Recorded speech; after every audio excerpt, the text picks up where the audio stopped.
Hi friends, कसे आहात? Enjoy करताय ना आजचा दिवस? करायलाच हवं, कारण आज आहे मकर संक्रांती.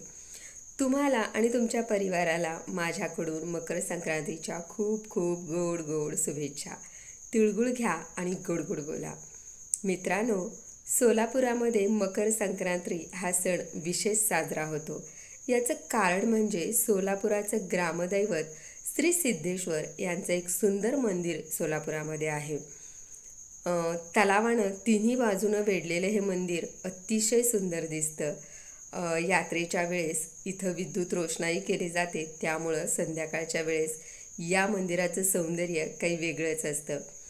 तुम्हीही कधी आलात तर या मंदिराला नक्की भेट द्या, तुम्हाला ते नक्कीच आवडेल. या मंदिराच्या परिसरामध्ये यात्रेचं आयोजन होतं, ते म्हणजे मकर संक्रांतीपासून या महिन्याच्या शेवटी म्हणजे जानेवारी एंडपर्यंत ही यात्रा चालू असते. या यात्रेला गड्डा असं संबोधतात.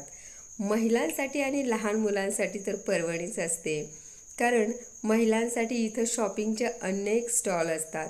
गळ्यातले, कानातले, वेगवेगळे चप्पल्स, मेकअपचे वेगवेगळे प्रोडक्ट, सगळं काही एकाच ठिकाणी शॉपिंग करायला मिळतं.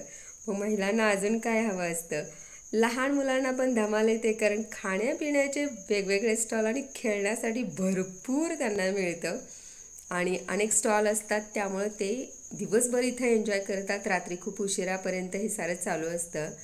मोठे मोठे पाळणे असतात, हे खास आकर्षण असतं, कारण खूप उंच पाळणा असतो आणि त्याच्यामध्ये जेव्हा आपण बसतो आणि वरून जेव्हा खाली बघतो तेव्हा सर्वत्र असं लाईटिंग असतं आणि इतकं सुंदर दिसतं, खूप छान वाटतं पाहायला. पण सध्याला कोरोनाच्या वातावरणामुळे हे सारं काही बंद आहे आणि आम्ही सोलापूरकरांना सगळ्यांना खूप मिस करतोय. देव करो आणि लवकर हा कोरोना जाओ आणि पुन्हा एकदा आमची श्री सिद्धेश्वराची यात्रा सुरू हो आणि आम्हाला धमाल मस्ती करायला मिळो. तुम्ही पण कधी आलात सोलापूरला तर नक्की या आणि आमच्या ह्या यात्रेचा आनंद लुटा, तुम्हालाही खूप आवडेल. विशेष करून महिलांना माझ्याकडून या सणाच्या खूप खूप शुभेच्छा, कारण मकर संक्रांती हा सण विशेष करून महिलांसाठी होतो आणि महिला यामध्ये खूप एन्जॉय करतात. छान छान साड्या, दागिने, धमाल करा आणि माझ्या चॅनलला लाईक करायला आणि सबस्क्राईब करायला मात्र विसरू नका. पुन्हा एकदा मकर संक्रांतीच्या गोड गोड शुभेच्छा.